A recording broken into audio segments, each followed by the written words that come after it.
on the Elrick. And I know many things, for I walk by night. I know many strange tales, hidden in the hearts of men and women who have stepped into the shadows. Yes, I know the nameless terrors of which they dare not speak. And now, Elrick's strange story, Trigger Man.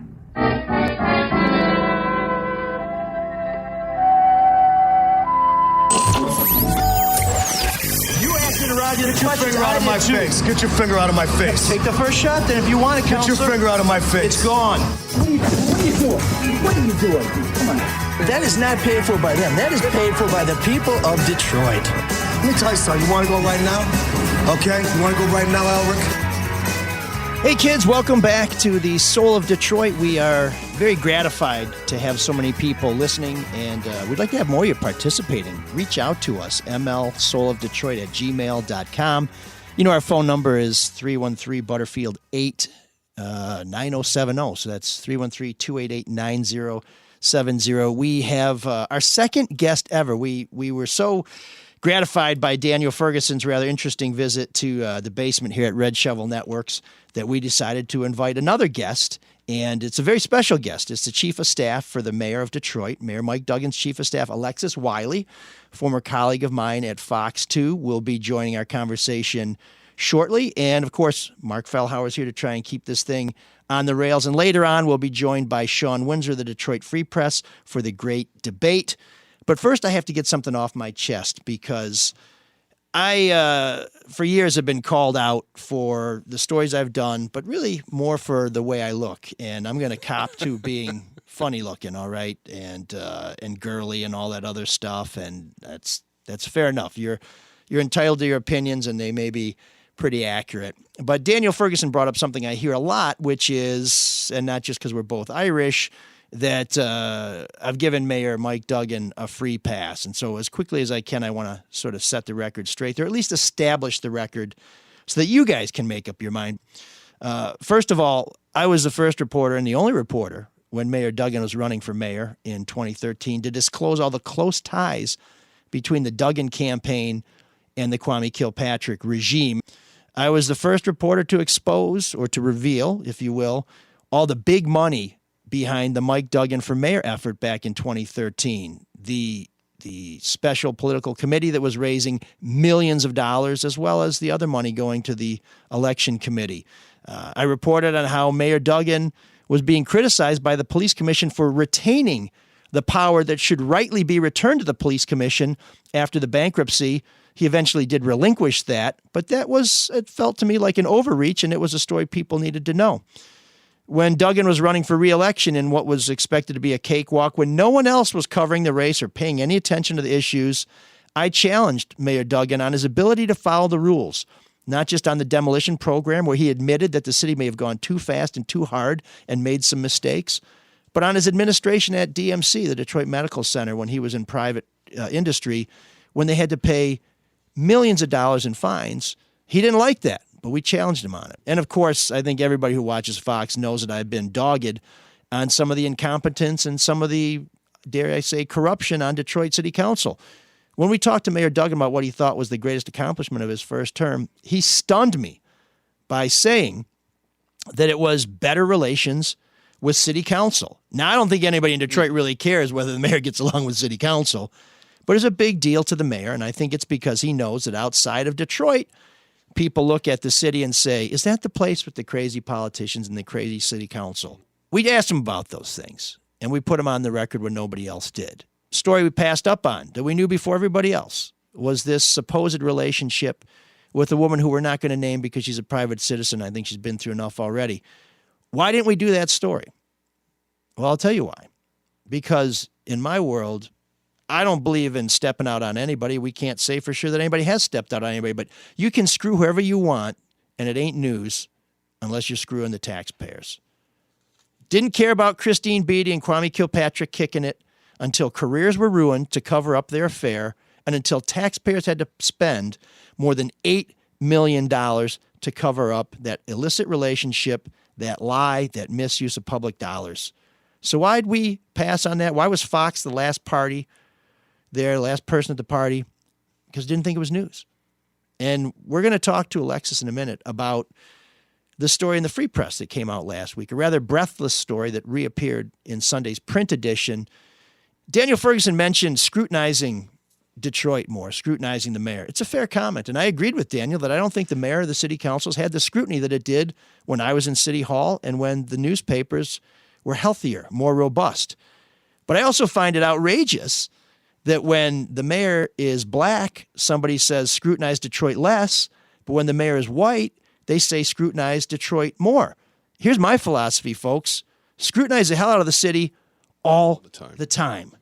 And I continue to be struck by how people say that the Free Press and the news and the rest of the media should be scrutinizing the white mayor more, but they don't call for the city's predominantly black paper, the Michigan Chronicle, to scrutinize the mayor at all. In fact, I think you could say the Michigan Chronicle almost seems like the house organ of the Duggan administration. So let's get race out of this. Let's ask people to do their jobs. Reporters and journalists need to be on their job. They need to be watchdogs. They need to hold people accountable. That's what it's all about.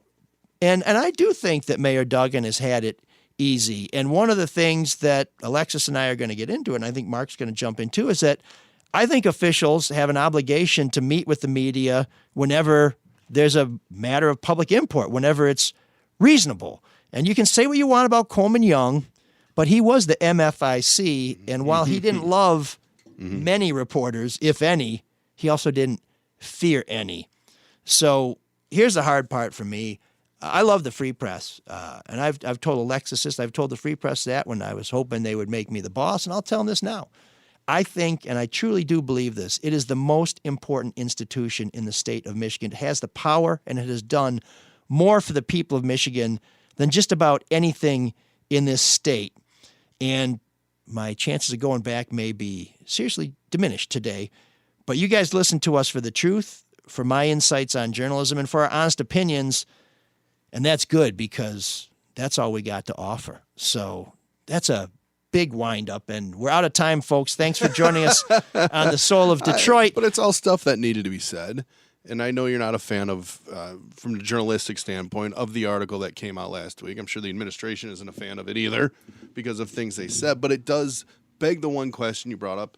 It seems like an easy thing for him to respond to. Where is the mayor? When was the last time he did a one-on-one interview? I know we'd love to talk to him. I know LaDuff would love to talk to him. Fox would love to talk to WWJ. Wants him for Mayor Mondays. They haven't been able to get him. Why not? Why no sit-down interview?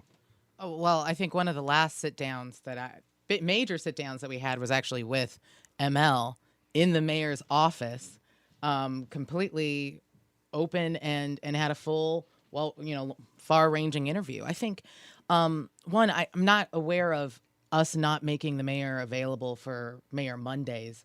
I'm sure he'd want to do that, and I'll go back to the office. I'll talk to John about whether there was a conversation, but the mayor's been transparent. I mean, if you think about it, every press conference he goes to, anytime a reporter runs into him, he never says, I'm not doing a scrum, I'm not talking. He stays as long as it takes to answer questions. If there's anything this administration probably does a lot of, it's press. And it's a lot of different press conferences. The mayor's at different events. And there's tons of media always there. I know if you ever ask Vicki Thomas if she has a hard time getting the mayor, she never does. No one asks her, Vicki, what are you asking? Nobody says, tries to censor. She just goes up and talks to him. And the mayor takes every question. It's one thing that I think he's always really prided himself on, is that he has been willing to answer questions. Now, in this case, let's talk a little bit about, and can I jump right into it? Yeah, absolutely. So let me set the stage a little bit. Yeah. And the John that Alexis is referring to, folks, that's Alexis Wiley, is John Roach, who handles media inquiries for Mayor Duggan. If you were watching the Tigers' home opener, some people get mad. They're like, it's not opening day, it's the home opener. Okay, whatever. I guess tomato. 6-1, yeah. Don't ever call me because you're probably real drag at the bar. That day, the Free Press published an online story. And for those who don't know the mechanics of this, now the Free Press is in the practice of publishing their big stories for Sunday earlier in the week, and then they have the print edition that comes out. under the headline, Mayor Mike Duggan set her up to succeed. That raises questions. An email by our friend and guest here, Alexis Wiley, shows Mayor Duggan ordered special attention for a nonprofit run by, and I'm not going to name her, with whom he's linked. The Free Press has made the decision to put her in the public domain. I'm not. Now that headline, and I'll tell you right now, I think is, and I don't like it when people say the media is sensational, but I will say it feels a little sensational to me. On Sunday, It's very leading. this print edition came out with a much more responsible headline. Mayor's support raises question. Program run by woman with ties to Duggan got grants. I'll tell you, in terms of getting your attention, it got your attention. And it got Alexis's attention because she thinks it's baloney. I do. But I think that we have to back up, right? Yeah. I think just to give people kind of a primer of what we're talking about. So, for one, infant mortality is one of the biggest problems facing our city. We have the highest infant mortality rate in the entire state of Michigan. We have one of the highest in the country. And I think actually might have the highest in the country. We have women across our city who don't have access to resources, don't get to see the same doctor throughout their pregnancy, which is something that a lot of women take for granted. We, as a city, need to make sure that we're investing support in programs that reduce infant mortality and ensure that more women are able to have healthy babies. That's what Make Your Date does. And Make Your Date is a Wayne State University program. Every single dollar from the city of Detroit went to Wayne State University. It's managed by Wayne State University. The line that we gave fundraising support to a nonprofit run by a woman connected to the mayor is not true. It's absolutely not true. She's not running. She's not the executive director. She's not. No, she's not chairman of the board. She is. So, Wayne. This is a program run by Wayne State.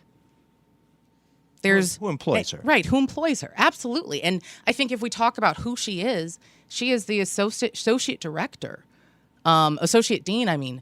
Of Wayne State's maternal and perinatal health branch. Right. So she knows this stuff. Right. She wasn't just somebody who knew nothing about this. She actually was the lead researcher on a lot of the work that really kind of led to improving outcomes for women. So I think that's a key aspect of this. I agree with it. When $1.5 million raised for it in total, I think so far, which is a wonderful thing. And reading over the article, the first thing that jumped out is how much money did she actually benefit personally from this, which they left out of the article. Right. Huge error. It's zero. The biggest question to me that comes out of it, how often does the mayor approach Wayne State University or another entity about starting a charitable program? And that's where I think people see that and go, wait a sec, this is fishy. He knows her. That seems slightly unethical at the least. And why didn't the city's health department do this if it's such a priority for the city? So one, I think that, if you look at what the health department's doing through Sister Friends, that is addressing preterm birth as well and really providing women resources through mentorship, right? Because a lot of women feel alone, don't really know where they can go. And if you have a woman who lives in your neighborhood, who looks like you, might be able to help get through to you in terms of what the resources are and actually provide that necessary support that she may not be getting. But I think even when you look at Wayne State University, it's the leading university in the nation when it comes to prenatal research and maternal health. Wayne State is actually home to one of the only NIH research branches outside of Bethesda, Maryland, where they're headquartered. So I think that, again, we partner with with a university that is leading in this work, and it's one of the most pervasive problems that we as a city face. Why not partner with one of the highest quality institutions in the country, and with a doctor who actually is leading and world renowned for this work? And I think the other piece about the nonprofit, this money went to Wayne State University. It didn't go to a private nonprofit. She's not director of Wayne State University. She had every single dime was managed by Wayne State, which I think is an important piece. I think she received no compensation, period. I do believe the good outweighs the bad in the case, but how many places has he approached about setting up a specific program? So let's talk about Grow Detroit. I mean, I honestly don't know the answer. No, and I appreciate the question, right? Let's talk about Grow Detroit's Young Talent. It's a program that ensures that kids across the city have access to summer jobs. That's run by City Connect Detroit and who set the program up? Sorry, and DESC. So, and that's the Detroit mayor Employment Solutions. Absolutely. Okay. Absolutely. We play, when it comes to issues across the city, we are very, very focused on partnering because there are a lot of good work happening here. So if you look at a variety of Motor City Match is a program run by the DEGC, which also, accepts philanthropic dollars. But I think what's most important is that we didn't give any funding to a nonprofit. But you did try and raise money for Make Your Date. In fact, I think the Free Press story revealed that the city wasn't able to raise money for the nonprofit and kind of said, Wayne State, you're doing fine on your own. You just keep on doing this. Well, and let me make it clear.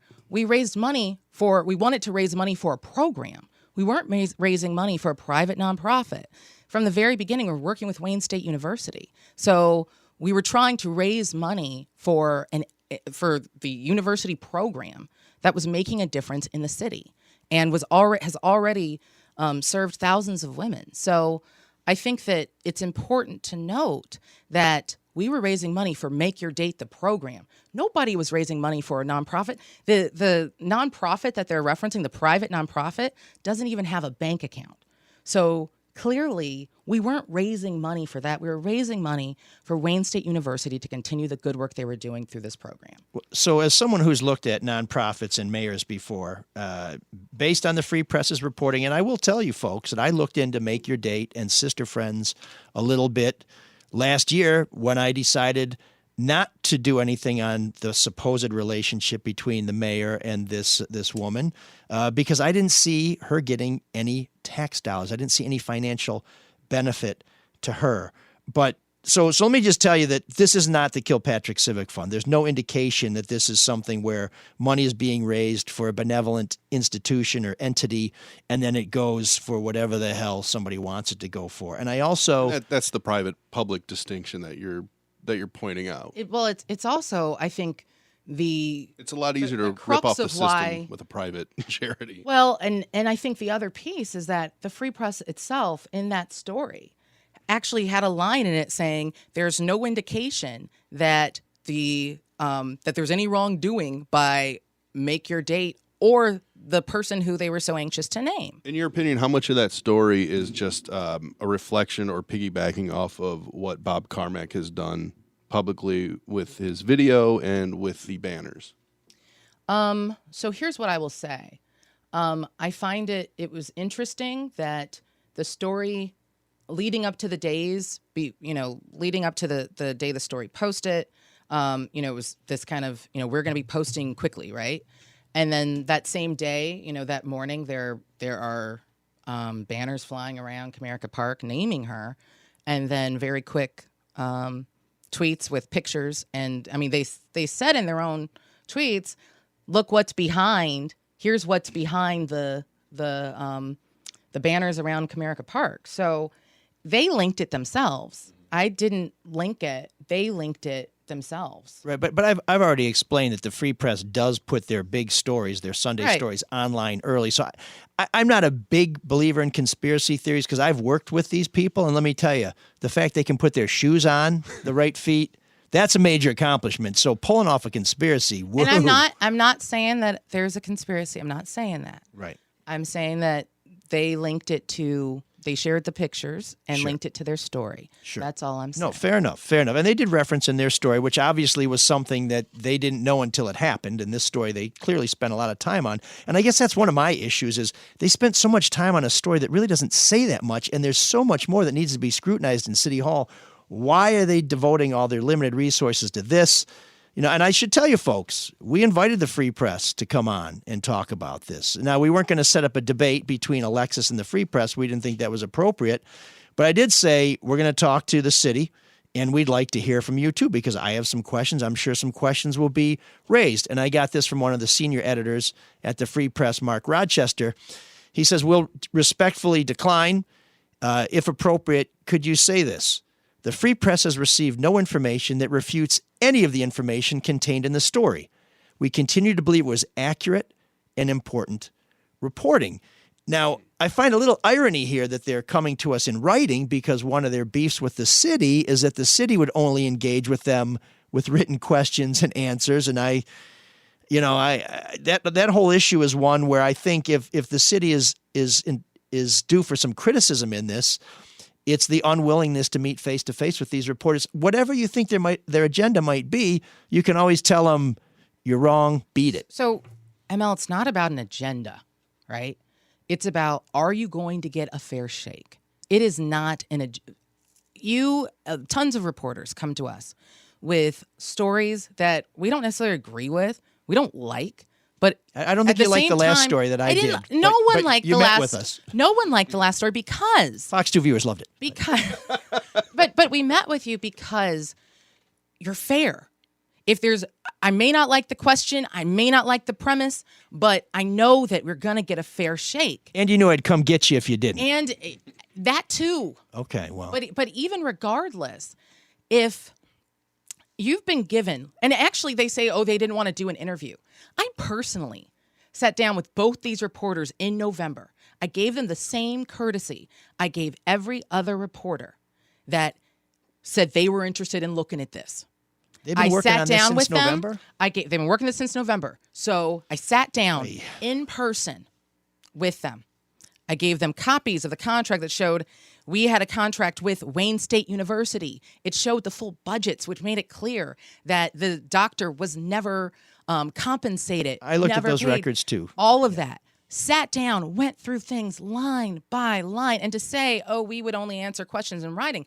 Yeah, well, when I've given you actual facts, and the university, as indicated in their statement, gave you every single just check after check after check, showing you who signed them, their process, all of that, and you still say that you want you still come at us with questions where you're like, dude, you're not getting what we're saying. And I think the best decision we made was that we answered questions in writing. Because it gave us a record, honestly. But you could record the whole thing. You could roll your own cameras. It doesn't even matter. And I think having it documented made it very clear what the facts were. So when you say we would only talk to them in writing, right?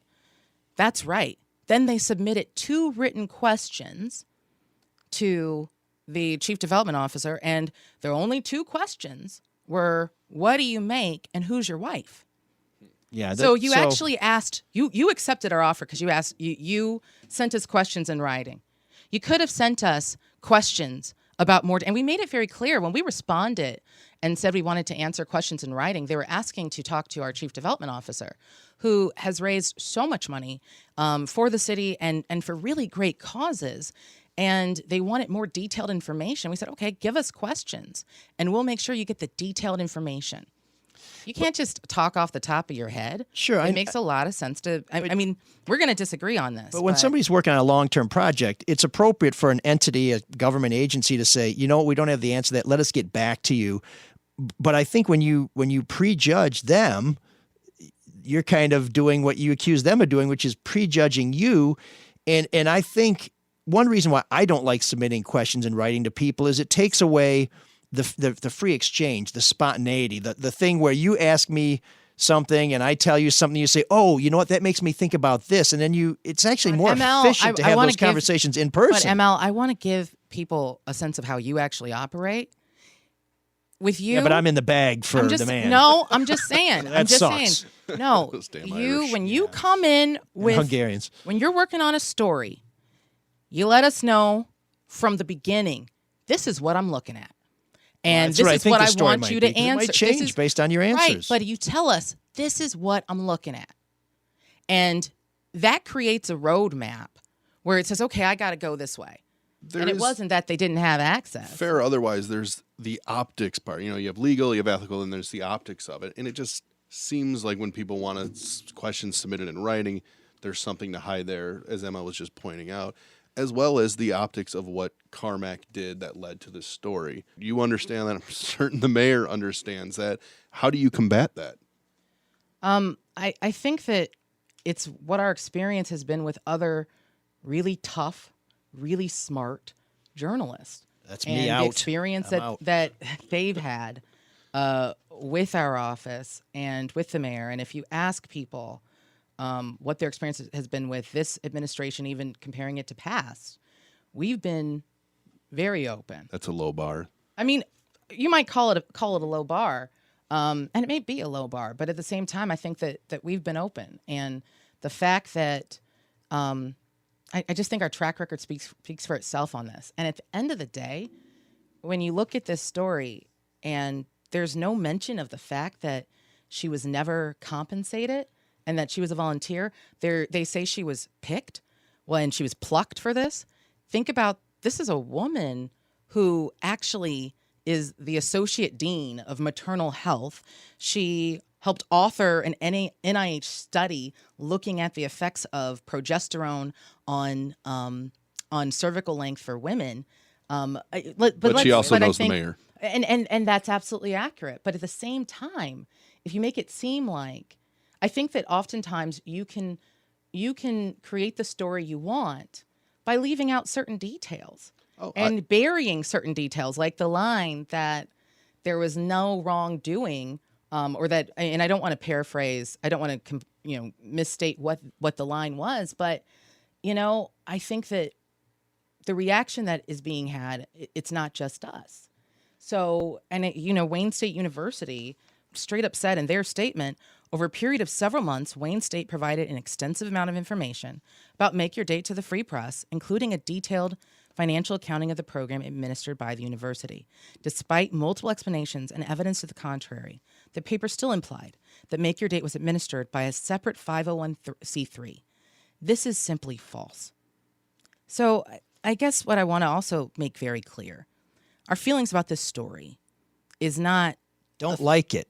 I'm getting our feeling and my feelings, and I think the feelings of the university and other people about this story is not a reflection of a feeling toward journalists, a belief in, issues with journalism, or even, honestly, I mean, the paper is like you're saying, it's an important institution.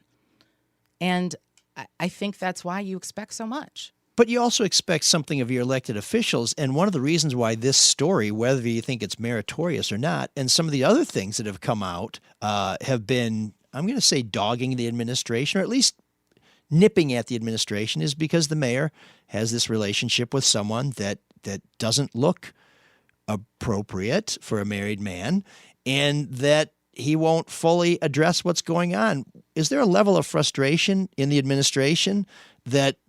Well, I sound like Jesse Jackson for a minute. But that this relationship has cast a cloud over what's going on. I mean, at what point is the mayor responsible for, you know what, dude, just be cool and you don't have to answer for this crap? I think that when I look at this program and I look at what we did and I look at the support of something that is... But are people mad at the mayor for having a relationship that's casting a cloud over everything he does? I think that for us, we are focused on It's a yes our or no work. Question. We're focused on our work. That's a longer than yes or no. That was a multisyllabic answer. No, I just think... Okay, it's no then. So... Or no, you're leading to a longer answer to a yes or no question. No, I just think that we are so focused You're leading on to a longer answer or a yes or no the question. work that we're doing. And I believe that the work is good in everything we've done. And we believe in the mission that he's laid out before us. We believe in the work that he's doing. How many emails have you sent to the city's nonprofit fundraising office to say, the mayor would like you to help this nonprofit raise money or be successful? I meet with that team fairly regularly. But how many emails? Because the Free Press made a big deal that you sent this email. Right. And I'm wondering, is it a big deal because it's the only one you've ever sent, or did they just look at one and you actually have a stack of them that you can show us? They just looked at one, and I send emails all the time. I mean, between but of saying, that nature. saying let's raise money we for could Grow just Detroit's replace the talent. name for Make the Date with let's raise Marc money. Fellhauer loves. Let's raise money for Grow Detroit's young talent. We need to be raising Human money fund. for The human fund for humans. for really worthy causes. I mean, that's and I think the framing of the email, I sent one introduction. Like I send lots of emails all the time and many But you can regarding give me more major emails fundraising like that. campaign. If you want more email, I will be very yes. Take them. Yes. can I'll give you a simple totally- answer. Yes, please. Yes. How about the thorn in the side of the administration that is Bob Carmack and everything he's doing? Maybe you wish that there wasn't a lawsuit that the city initiated on him. I mean, No. I mean, personal, this had nothing to do, anything that's happening to him on the city end, the mayor had no role in any of that. The stuff that he's mad about started in the Kilpatrick administration. He's never let that go. So but there wasn't the lawsuit until, what was the date, after he sold it. 2018. Yeah. But Carmack's beef is, and I think what you say is absolutely right. This transaction predates Mayor Bing and the brief he Mayor admits Cockrell.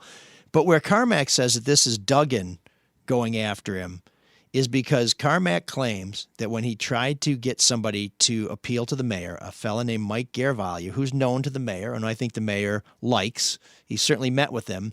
Garvalia said, give me this much money, I'll see what I can do. Now, Garvalia has since told me that, yes, I did talk to him, and I did say I would work with you, but when I found out the administration didn't like the project, I came back to you and said, don't bother because it ain't going to go anywhere, so I'm not going to take your money. But Carmack says that, in fact, the way that conversation went down was, if you ain't going to pay me, then it ain't going to play. I think we got to look at the facts of what's happened here.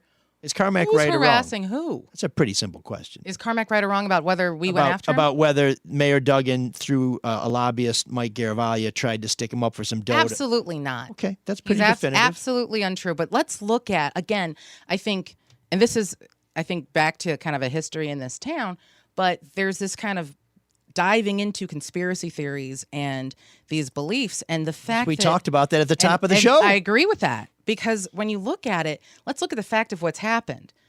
Carmack hired a private investigator to follow the mayor. He spent money on that.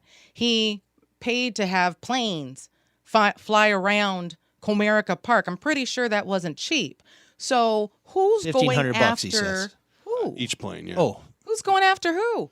Yeah. Who's harassing who? Who has the deed? I mean, it's all. That's really what it boils down to is where's the real deed and who has it. It seems like it's such a simple problem. well, Carmack will tell you he had it and he know. lost it. Yeah. So I'm going to give you somebody, but- Okay, so here's a scenario that, from my reading of what he's claiming, it's as if somebody said, and this is from reading what was in the Free Press and all that. It's as if, let's say, a wallet was dropped on your doorstep, right? And you went through it, and you saw cash in it. You spent the cash. You ran up the charge cards. It's not your fault, though, because it dropped on your doorstep. Doesn't change the fact that it wasn't yours. It doesn't change that. So that's my own, just view of reading what Do you think reading what was do you there, think but once I don't know. Your administration is maybe paying for the sins because he claims that Derek Miller tried to shake him down back in Kwame's time. Do you think this administration is once again paying for the sins of previous administrations? No, I think that there's two I'm separate not too issues. sympathetic to that just because think they're the two Kilpatrick separate- administration owes a lot to the Duggan and McNamara administration. They are two completely separate issues in my eyes. I mean, whatever's happening on the city end is proper on the city end. Has nothing to do. I mean, Carmack might be reacting this way, whatever. It just doesn't, there's no connection there. He is a thorn, though. I mean, he flew some planes and stuff, and He's a thorn. it's whatever. I think for any elected official, I think what we're experiencing, in my opinion, is also going to become the new normal because you have, now with technology, and there's plenty of rich people out there who would want to do things to harass. It's a new world. So, you either deal with it or don't. So I want to hit a couple other points because you've been very generous with your time, and you and I both have to run to a press conference in City Hall in a minute. So did whatever the nature of his relationship is with this woman predate his request that the city work with Make Your Date? Which came first, the sneaking or the egg? I have no clue. about anything related to that. And I think the mayor's made it very clear that he addressed that once in his press conference, and he's not addressing it again. Okay. I don't know that he's always going to have that choice, but we can move to the next thing. I did ask you when we started talking about this, because when this story came out, I was like, wow, did the Free Press, is this all that's there? Because it felt a little thin to me. I'm gonna break that down for you folks. That's just my honest opinion.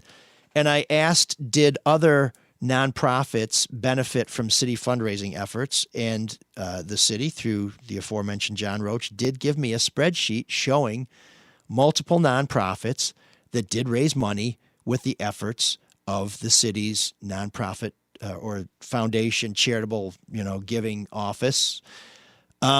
Make Your Date was not on it. And I said, well, wait a minute. Why isn't it on it? Does that look like you're leaving it out? Or are you just saying that it's like the other ones, but it's not like the other ones? And the explanation I got back from the city was that ultimately we didn't succeed in raising any money for Make Your Date, so we did not include it on the list of programs where we did succeed in raising money. You've mentioned some of them. Detroit PAL would be another one. So what I want to know is, was this same information made available to the Free Press? Because I did not see it in their report. So, one, they refused to submit any more information to us. So I don't blame them for when that. we sent them, officials have got to face up to it. You want to be the man, be the man. ML. Or the woman. ML. But it does not. I just think that what you're saying, there's accountability on all ends. There is a responsibility to ensure that if you're a reporter and you're a journalist, you need to make sure that you're giving everybody a fair shake. And it's not just saying, I talked to you to check the box. And if you're an elected official, you have got to face the music, even when it's all kazoo and toilet paper and comb. Okay, that's a bad analogy. And if you accept my offer to if it's country hip-hop, you still got to face the music. In writing, and then you only send 2, there's accountability on their end too. Okay, fair enough. But I'll tell you what, I got to answer questions and writing stuff. It's baloney. You got to have a fair exchange. You have to have a spontaneous exchange. And when a project is playing out over many, many months, as this evidently did, it's perfectly reasonable for an official to say, good question, let me get back to you. That's what you guys do with me. I think you could have done that with them too, if you'd given them a chance to get in the same room. Elrick, they were in the same room. I literally told you. In Sat November. down with them and gave them the contract, and then had subsequent conversations when they called. Sure, but they may not have known where this investigation was going to go. Often we did a whole show here on the 10 years Jim Schaefer and I spent looking into the Manoogian Mansion rumor. We never found the damn thing, but we found so many other things. And that conversation would have started off with us saying, we're kind of wondering if there's a party at the mansion. In fact, one time when we were frustrated that we couldn't get anybody to talk to us, Jim and I walked up the driveway at the Manoogian Mansion, knocked on the door, and asked the cop who was doing security, hey, was there a party here? And he said, get the hell out of here. What are you smartasses doing here? Later became a good source. But, Alexis, anything else you want to add? You want to talk about demo at all? There's a quick demo story. Yes. I meant to tell people this before. Charlie LaDuff was the first person at the courthouse yesterday for the demo hearing. We got him on camera because, we sit at the courthouse with the camera trying to see people coming and going because we can't be in there to watch it. But when the first plea came down, Charlie was nowhere to be seen. Uh-oh. And this is Charlie's big day, right? Demos finally leading to criminal charges. Yeah. This is validation. So I see him in the afternoon when the next knucklehead goes into plead. I said, Charlie, where the hell were you this morning? This is your show. And he goes, I had to clean the pop machines at the Coney Island. Wow. So that's the world of Charlie. He's got his job. That's his healthcare job. Okay. I guess. He just got done scraping bird poop off the awning, too. But he was in, and he was asking all the feds why they were wearing shoes, what kind of shoes they were wearing. So I don't know what kind of story it's going to turn into, but I'm sure it's going to be very interesting. There's no shame in a job. Alexis Wiley, we are going to go next to our great debate. I feel like we've just had a great debate. I do want to say the topics this time are a lot different from the first time I met you, Alexis, which you will not remember. Oh, my gosh. What were the topics the first time? You were covering the Charlie Sheen Oh, yeah. What was that called? Oh, my God. Tornado that tour. tour he did, and he was at the Fox. Drew. Yeah. Yeah. It's funny how life has changed, right? Yeah. That topic was a lot lighter. But at the same time, I think the other thing, too, I think for us, it's important to have these conversations. And in writing. Get the mayor down here next week. And in person. I have no problem talking to you. No, you don't. And the mayor just sat down with you, so. Well, it's time to have to do it again. He kind of had the gun to his head. He didn't want to see me on the street. But that's fair enough. So I'll fault the Free Press there, too. If city officials will not sit down with you and talk, You got to go. And on the real, okay, so let's talk about that. He had 8 million press conferences over those 5 months. Come on. To talk about the city got a new tree. The city got and afterwards $6 he does scrums. in what? So afterwards he does scrum interviews. So come on. Yeah, no, he's not hard to find. He's not hard to find. Sometimes he's out in Novi.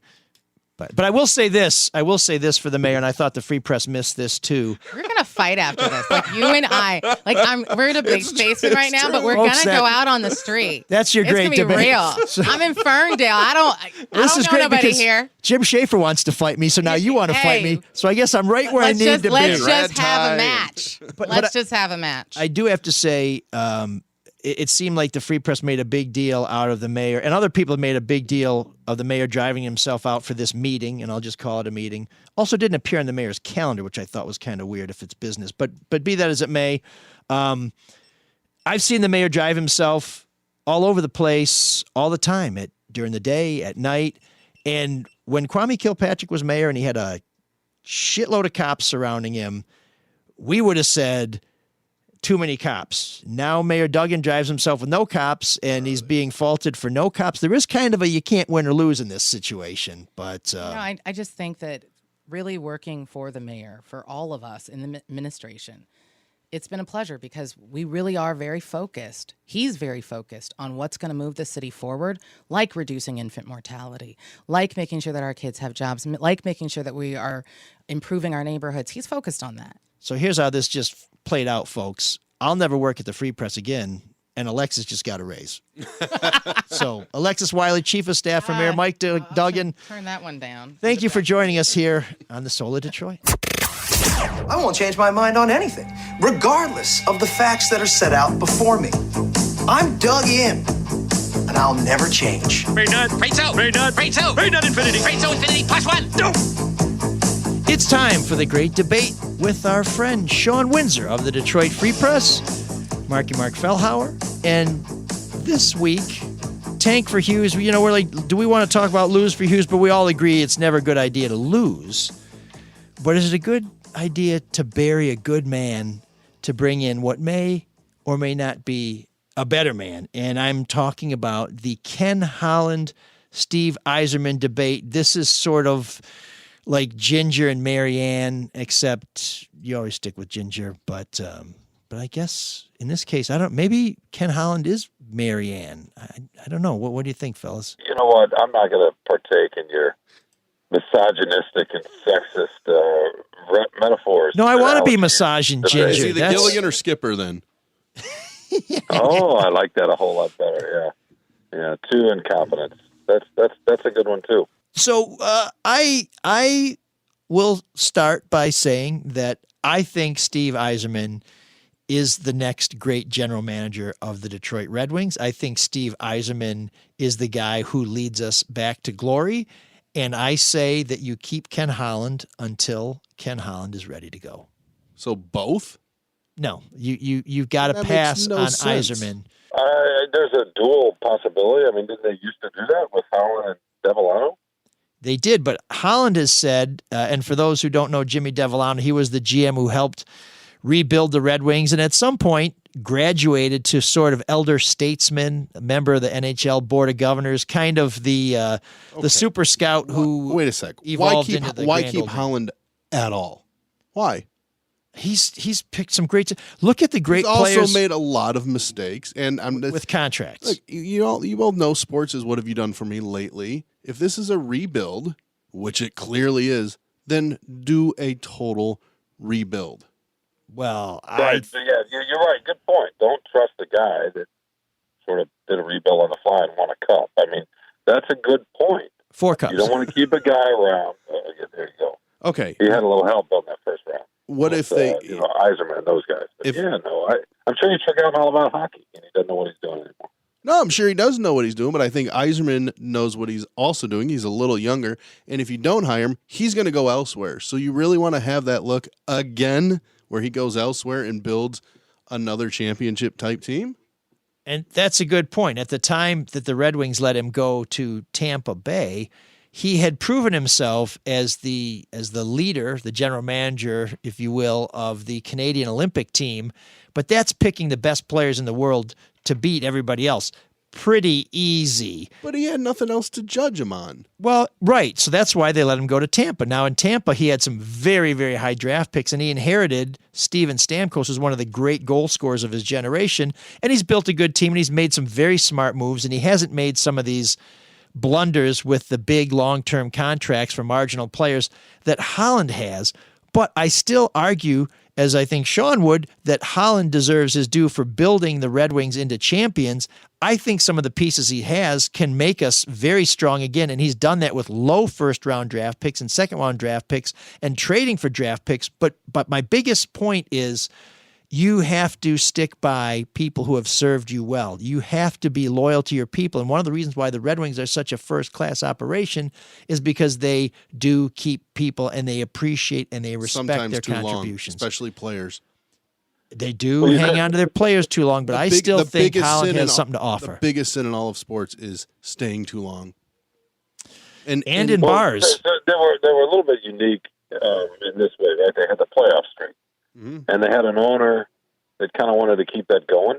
And so you feel like Holland was trying to straddle a couple of different models and trying to make two different things work and ended up making neither work in a sense. And so now that he's sort of liberated from that, he's, I think in the last year in particular, the draft, you don't know with some of these young guys, but they did find Larkin and a couple other guys that are doing Mantha, Athanasiou, who's close to a 30-goal scorer this year, wasn't he? Bertuzzi, yes, he scored more than 30 goals. Bertuzzi, who in their right mind thought Todd Bertuzzi's nephew was going to be able to do something. I mean, he can't even get a proper haircut. And I make a lot of allowances for hockey haircuts. You with the haircuts, yeah. No, but look, you're right. What he did in building the team, and I'm with you, Mike, in terms of that loyal. And Mark, I understand, the model you might use in the rest of the business world, or just the rest of the working world, is a little bit different. The idea of what you've done for me lately, I get that, but and maybe Yzerman, the fit, what he did in Tampa, and the Rangers are interested. This is what I've been reading. Mm-hmm. I've been reading it in the Free Press, where Shawn Windsor has been doing some great work at the NCAA tournament and elsewhere. Now he's back with the Pistons. I guess they're not going to let him rest. But I think you miss out on Yzerman if you stick with Holland. But I guarantee you, after a few years in New York, Yzerman will be back. Nobody can make the Rangers win. Well, then you're hiring a failure. At a discount. Well, that's and I think this is an interesting question too, is how much should the organization think about what the fan base wants? Because the noise, if they don't get Yzerman and he goes elsewhere, is going to be so loud. So how much of the decision-making process should your paying customers be? I think I think you got to do what you think is best for the franchise. Yeah, but, I mean, maybe if there's a local player, local star, and your arena's half empty, and you want to sell tickets, I guess. But I think you got to take the long view, and whatever you think that is, or whatever your plan is, you got to stick with that. You can't worry about the noise. I know fans like to think, we like to think, hey, we matter in that way, but we don't. We shouldn't. I mean, what matters is that they want to put something out there that is going to be a good team, or build a good team, and then the fans will come. Well, long view equals younger then, so I win. So, Shawn, roll call. In terms of players. we got Mark is pretty clearly throw the old man overboard, give him the Leon Klinghoffer and bring in Yzerman. I am saying that Holland deserves loyalty, and I think that he does have a few more tricks up his sleeve, and I agree with Shawn that if you let the fans run the team, then, they could be disastrous. Shawn, as usual, you see merit in both arguments. You're the tiebreaker. Keep him. Burn him down, bring the kid in. Where are we at? No, I think you should make a run at Yzerman. Holland's got one more year on his contract, and surely they can do a little bit of overlapping, as Holland talked about the other day, and it's been well documented there. Well, Holland doesn't want to do that, but once again, you have split your vote, and we look forward to getting you back in studio when the Free Press gives you a chance to rest. That's Shawn Windsor of the Detroit Free Press. You can read him at freep.com. For goodness sake, Shawn, get some rest. I will do my best. Oh, man, the geeks have inherited the earth. Did I do that? What a dork. Does him wanting to play with us again mean that he's turning into a geek? Or we're turning into cool guys? Our Geek of the Week this week is you. Maybe not. Hey, what did I do? Well, I mean, I am every. You sort of like the royal you, like everybody. And I don't mean necessarily you listening, because I know Red Shovel Network listeners are very loyal to advertisers, and they make it known that they put their money where their heart is, and I think that's important. So here's where I'm going. Wait a second. Wasn't you, weren't they the Time Man of the Year a few years ago when they... You was? Yeah, they put a mirror on the front of the magazine. And did they make Dolly the Man of the Year? Probably. The you that had been cloned? So that's another It's quite you. a fall for you. Yes. Man of the Year to Geek of the Week. Well, I've had the wool pulled over my eyes, but not by a sheep. That doesn't make sense. So maybe I'm the Geek of the Week. No, the Geek of the Week is those of you who demand more from the media, who want more scrutiny of public officials, who want more people looking into things, who want more answers, who want more options, who want more variety, but you're not willing to support it. So if you're not happy with the free press, I'd say right now I'm not happy with the free press, but at least I pay for the damn thing. And when I say they're not looking at the right things, at least you know that I'm trying to support them so that they can look into something. So if you are one of those people who listens to public radio, you're probably asleep right now. If you're one of those people who listens to public radio and you don't make a pledge, if you read the free press and the news online and you don't subscribe or buy one every once in a while, you, my friend, are our Geek of the Week.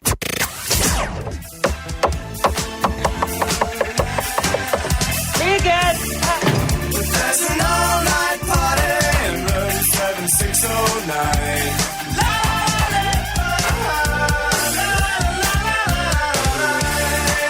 And you can dance together all night if you've got the time.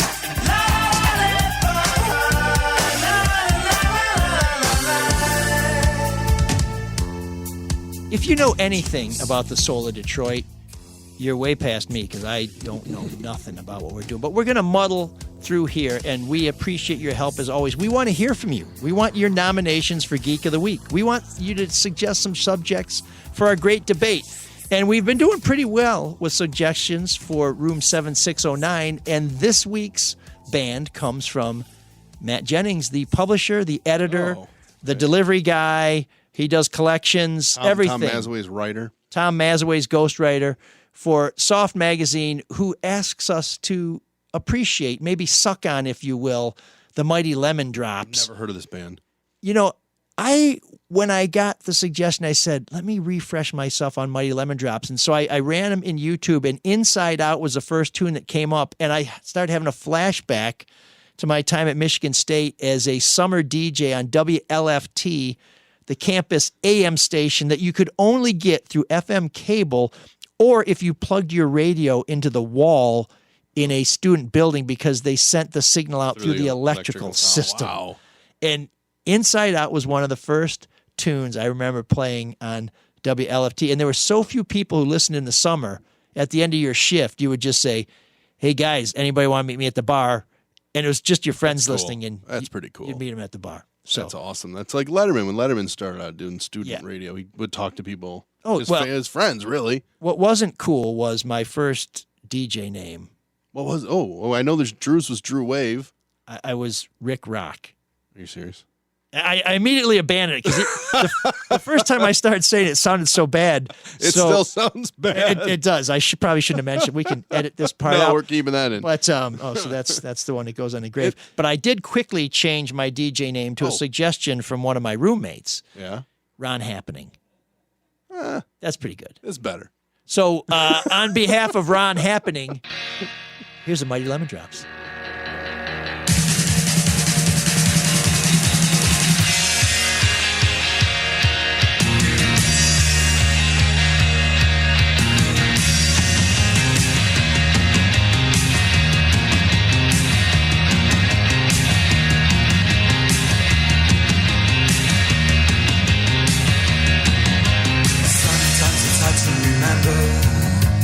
Other times you can't forget.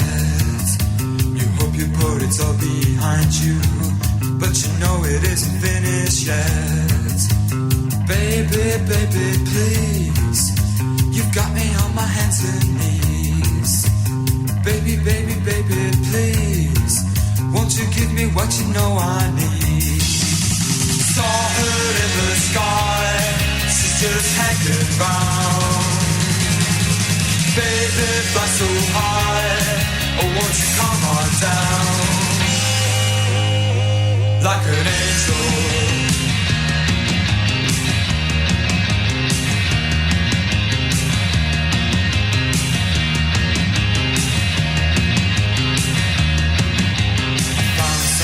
Undiscovered, I found it in your deep blue eyes.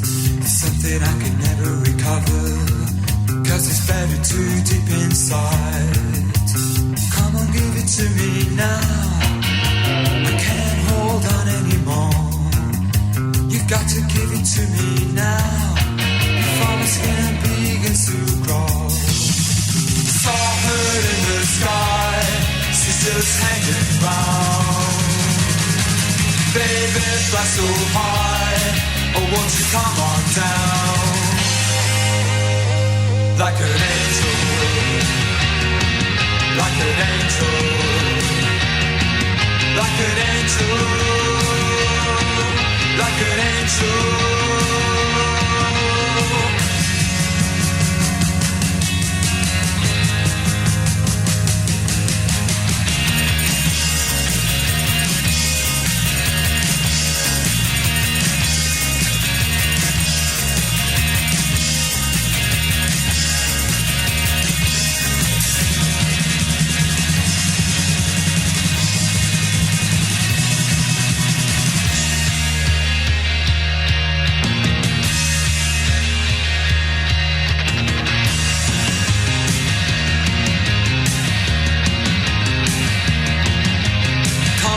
To me now, I can't hold on anymore.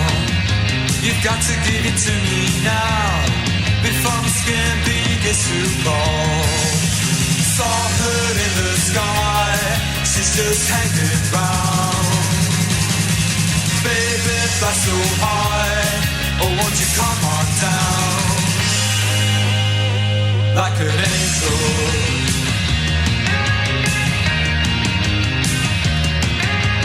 Tell me how you get so high. Tell me how you get so high. Tell me how you get so high. Oh, won't you tell me how you get so high?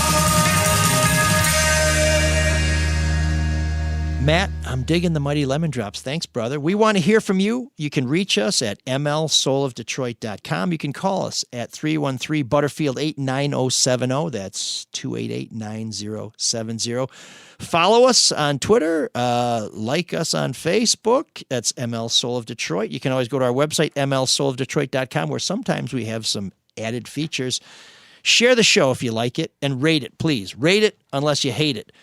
Mark, how'd you like this tune? I liked it a lot. I hear the Doors in it. I hear Light My Fire a little bit with the bass line, especially the end there. Yeah. But that's a cool tune from a band I never heard of. It's new to me. So it's a new release. New wave with no synth. I think people don't think that's possible. It is possible. I love the ringing guitars, and it sounds a lot to me like Echo and the Bunnymen, and of course Echo and the Bunnymen do a killer Doors cover. So I think there's a lot of shared DNA, except these guys are all alive, but as every burnout in high school told me, Jim Morrison lives. Ugh, okay. So that's it for this week on the Soul of Detroit, folks. We appreciate you listening in. Please spread the gospel and all the great shows on the Red Shovel Network. Don't forget to support the Drew and Mike podcast as if they need my help. No BS News Hour with Charlie LaDuff, and of course, No Filter Sports with Eli, Denny, and Bob. That's it, Red Shovel Network. Cyrus, take us out. Can you dig that? Can you dig it? Can you dig it?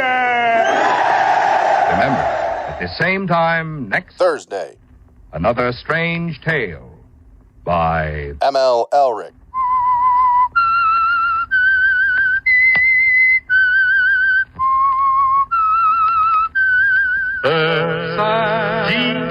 G-N-A-L Signal gasoline. Your announcer has been Marvin Miller. This is RSN, the Red Shovel Network.